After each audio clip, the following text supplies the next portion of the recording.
Right, Shalom Yeshua. When the staff souls by giving no praise to Yahweh, Hashem Shai, double honors to Apostle GMS and honors to you brothers that are doing the work in truth. What sincerity. I was watching Doctor Who. It used to be good, real good, when you had that Jake, that Scottish Jake, David Tennant playing it. Because I've been watching it, ever since. Really, I'll just carry on watching it. But yesterday, I was watching an episode, the latest episode.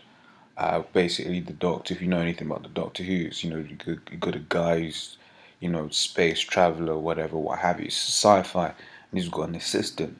Now, this time his assistant is a mixed race girl, and they Kuna, but the thing is, once again, Esau pushing his agenda, she happens to be lesbian, right? So, witchcraft on that part.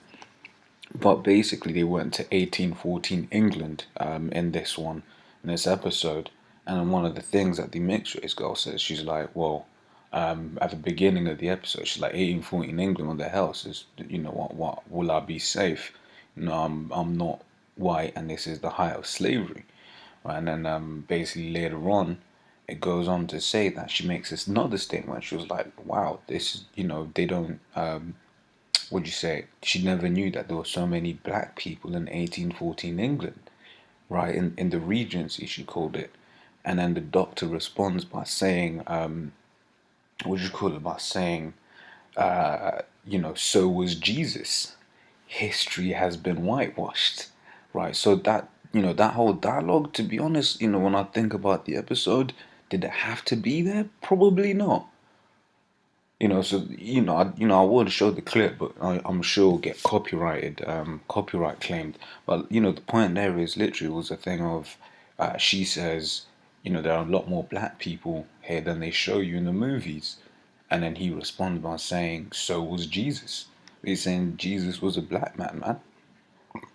Right, so they show you in these things. Like I said, that scene, in my opinion, was not necessary. We didn't have anything to do with the plot whatsoever. But yeah, I'll get into some scriptures. Right, it says Job 9:24 says, "The earth is given into the hand of the wicked, so that he covereth the faces of the judges thereof." Right, basically saying that the what do you call it? The earth is given into the hand of the wicked, and who's running the earth right now? Esau. Right, Esau's basically got this world, and he's got power over the world right now. And you know what they always say, history is written by the winners, and he's basically won, and he's in control. So he's gone around covering the face of everything, man. All the judges, the main judge being Yahweh Shai, right? And he's made him look like a so-called white man, where that's contrary to the scriptures when you read Revelation 1:13 through to 16, right? This is First Maccabees 3:48, says, "And laid open the book of the law, wherein the heathen had sought to paint the likeness of their images."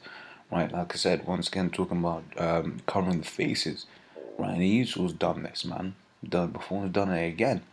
Right, he's basically made everyone in history, whether it's the Chinese man, the Asian man, whatever. He's made everyone look like the so-called white man, which is contrary to the scriptures and contrary to history. Right, I'm going to end on this is Psalm 64:8. It says, "So they shall make their own tongue fall upon themselves. All that see them shall flee away." Right, and they're making their own tongue fall upon themselves. Like I said, that scene was not necessary. Did not have anything to do with the plot whatsoever. But, it's, they're basically pushing this out even more. Right, whether this is part of Esau's psyop, to, make more people go and become, quote, black Hebrew Israelites, as opposed to just Hebrew Israelites. You never know, right? Because at the end of the day, Esau knows that this thing is coming out, so he's going to now try to spin it, have all of these fringe groups that are, like some kind of neo-Black Panthers or whatever, what have you, right? Because this man's the devil. You can't trust anything he says or anything he does. Right, so with that, I'm going to say shalom.